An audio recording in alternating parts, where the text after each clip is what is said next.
നമസ്കാരം. M4M മീഡിയയുടെ ഏറ്റവും പുതിയ വീഡിയോയിലേക്ക് എല്ലാവർക്കും സ്വാഗതം. ഞാൻ മജീദ് മാള, ബഹ്റൈനിൽ നിന്നാണ്. അപ്പോൾ നമ്മുടെ ഇന്നത്തെ വീഡിയോ എന്താണെന്ന് വെച്ച് കഴിഞ്ഞാൽ ബ്രഹ്മയുഗം സിനിമയുടെ റിവ്യൂ. നിങ്ങളൊക്കെ ഏകദേശം റിവ്യൂ ഒക്കെ കേട്ടിട്ടുണ്ടാവും. എന്നാലും നമ്മൾ കണ്ട ഒരു എക്സ്പീരിയൻസ് എന്താണെന്ന് ഷെയർ ചെയ്യാം. അതിനുമുമ്പ് നമ്മുടെ ചാനൽ ആദ്യമായിട്ട് കാണുന്നവരൊക്കെ ഉണ്ടെങ്കിൽ ചാനലൊന്ന് സബ്സ്ക്രൈബ് ചെയ്യാൻ, സപ്പോർട്ട് ചെയ്യാൻ മറക്കരുത്. അപ്പോൾ നേരെ വീഡിയോയിലേക്ക് എടുക്കാം. ബ്രഹ്മയുഗം സിനിമ ഇന്നത്തെ കാലത്ത്, ഇന്നത്തെ ഈ ഒരു ടെക്നോളജി വളർന്ന കാലത്ത്, അല്ലെന്നുണ്ടെങ്കിൽ നമ്മൾ എല്ലാവരും കളർ പടങ്ങൾ മാത്രം കണ്ടു വളർന്ന കാലത്ത്, നമ്മളൊന്നും ഇതുവരെ ഒരു സിനിമ തിയേറ്ററിൽ പോയിട്ട് ബ്ലാക്ക് ആൻഡ് വൈറ്റ് കണ്ടിട്ടില്ല. ഫസ്റ്റ് എക്സ്പീരിയൻസ് ആണ്.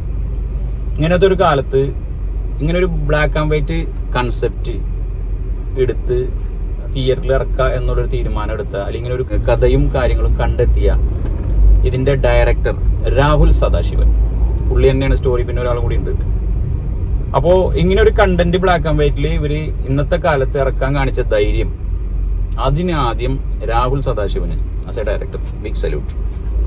അതുകൂടാതെ ഇങ്ങനെ ഒരു കഥ കണ്ടന്റ് കിട്ടുമ്പോൾ ആൾ തന്നെ ഇന്റർവ്യൂവിൽ പറഞ്ഞിട്ടുണ്ടായിരുന്നു, ഞാൻ 3 കാര്യം നമുക്ക് എന്നോട് പറഞ്ഞോളൂ. ഒന്ന്, ഇത് ബ്ലാക്ക് ആൻഡ് വൈറ്റ് ആണ്. പിന്നെ ഒരു പഴയകാല സ്റ്റോറി ബേസ്ഡ് ആയിട്ടുള്ള ഒരു കഥയാണ്. ഇങ്ങനെ 3-4 ആക്ടേഴ്സോട് ഇങ്ങനെ ഒരു കണ്ടന്റ് പറഞ്ഞപ്പോൾ ഏറ്റവും വലം നോക്കാതെ യെസ് മൂടിയ നമ്മുടെ എല്ലാം പ്രിയങ്കരനായ മെഗാസ്റ്റാർ മമ്മൂക്ക, ആൾക്കും ഒരു ബിഗ് സല്യൂട്ട്. ഇത് കൂടാതെ ഇതിൽ അഭിനയിച്ചിട്ടുള്ള മറ്റുള്ള കഥാപാത്രങ്ങൾ എന്ന് പറഞ്ഞാൽ അർജുൻ അശോകൻ, സിദ്ധാർത്ഥ് ഭരതൻ, പിന്നെ മണികണ്ഠൻ, പിന്നെ ഒരു ലേഡി, ഒരു പെണ്ണുണ്ട് യക്ഷയായിട്ട് അഭിനയിക്കുന്നത്. ഇത്ര പേരുള്ളൂ ആകെ, വേറെ അധികം ആൾക്കാരില്ല, ആകെ 5 പേരുള്ളൂ.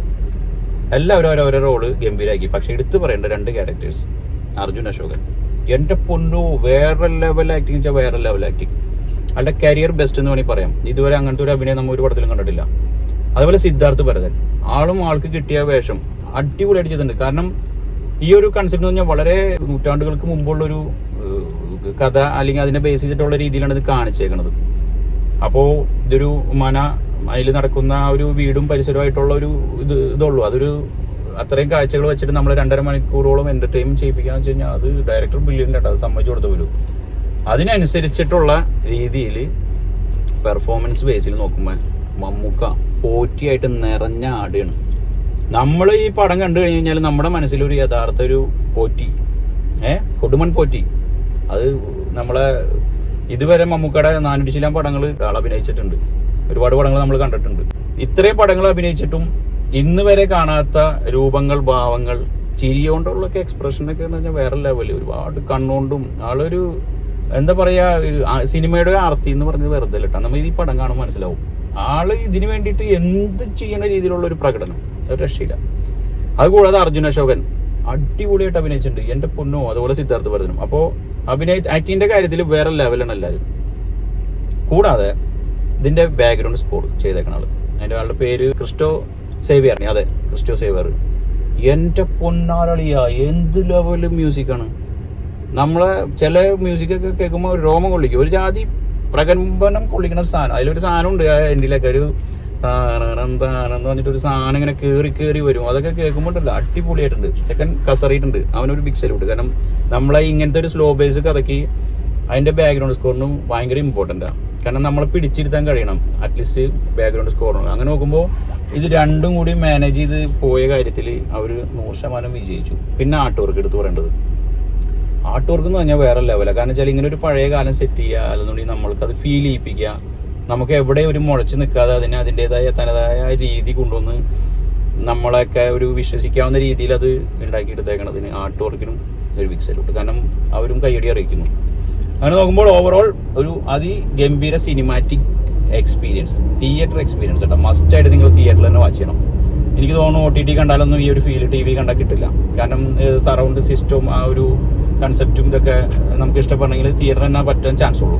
കൂടാതെ നമ്മൾ ഈ ഒരു ബ്ലാക്ക് ആൻഡ് വൈറ്റ് പടം എന്ന് പറയുമ്പോൾ നമുക്കൊരു ആശങ്ക ഉണ്ടാവും. ഞാനും അങ്ങനെ തന്നെ വിചാരിച്ചിരുന്നു, ബ്ലാക്ക് ആൻഡ് വൈറ്റ് അത്രത്തോളം വർക്കൗട്ട് ആവില്ല എന്നുള്ളൊരു ഇതുണ്ടായിരുന്നു. പക്ഷേ സിനിമ തുടങ്ങി ഒരു 5-10 മിനിറ്റ് പിടിച്ചു നമുക്ക് അതിലേക്കൊന്ന് എൻ്റർ ചെയ്യാൻ, അതിലേക്കൊന്ന് ഇൻവോൾവ് ആവാൻ.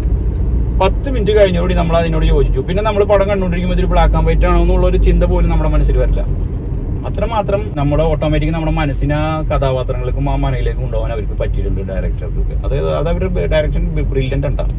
അപ്പൊ എങ്ങനെ നോക്കിയാലും ഒരു അടിപൊളി മൂവി നമ്മളെ അതിലേക്ക് കൂട്ടിക്കൊണ്ടുപോകും. സിനിമ കണ്ടു കഴിഞ്ഞാൽ ആ മനയും ആ കാര്യങ്ങളൊക്കെ നമ്മുടെ മനസ്സിൽ ആ മ്യൂസിക്കൊക്കെ നിൽക്കും. അതാണ് അവരുടെ കഴിവ്. പടം അങ്ങനെയാണ് ഏത് പടമായാലും വിജയിക്കുള്ളൂ. അപ്പോൾ അതിൽ 100% ഇതിന്റെ ടീം വിജയിച്ചിരിക്കുന്നു എന്ന് പറയാം. കൂടാതെ ലോകമെമ്പാടും ഇപ്പോൾ നിറഞ്ഞ സദസ്സിൽ ഓടിക്കൊണ്ടിരിക്കുന്നു. നമ്മൾ ഇപ്പോൾ ഇന്നത്തെ ഒരു അപ്ഡേറ്റ് പ്രകാരം ബ്രഹ്മയുഗം അവർ ടീം തന്നെ അത് ഒഫീഷ്യലായിട്ട് അനൗൺസ് ചെയ്തിട്ടുണ്ട്.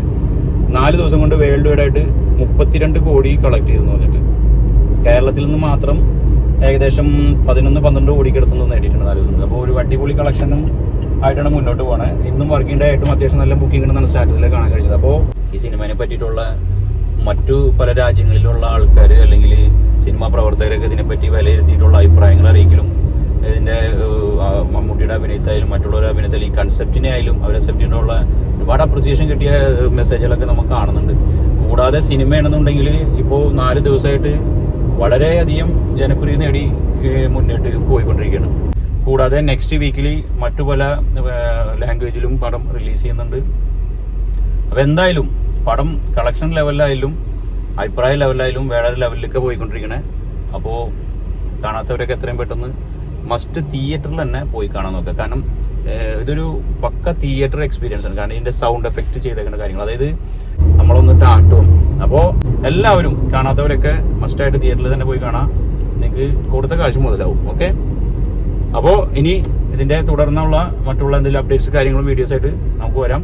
അതുകൂടാതെ നിറഞ്ഞ സദസ്സിൽ അടിപൊളിയായിട്ട് ഓടിക്കൊണ്ടിരിക്കുന്ന പ്രേമലു എന്ന് പറയുന്ന സിനിമ, പ്രേമലു അടിപൊളി റിവ്യൂസ് ആണ്. അതേപോലെ ഹൗസ്ഫുൾ ഷോസുകളായിട്ട് ഞായറാഴ്ചയൊക്കെ ഇന്നലെയൊക്കെ ഹ്യൂജ് റഷാണ്, റെക്കോർഡ് കളക്ഷനുമായി തുടങ്ങി. എനിക്ക് തോന്നുന്നു ഏകദേശം വേൾഡ് വൈഡ് 40 കോടിക്ക് അടുത്തായി. വരും വീക്കോട് കൂടിയിട്ട് ഒരു 50 കോറിൽ അത് കയറും. 50 കോടിയുടെ കളക്ഷൻ നേടി വൻ വിജയവും ഉറപ്പാണ്. തുടർന്ന് അത് കണ്ടിന്യൂ പോകും. അതുപോലെ അന്വേഷിപ്പും കണ്ടെത്തും നല്ല പടം എന്ന് പറഞ്ഞു ഞാൻ കണ്ടിട്ടില്ല.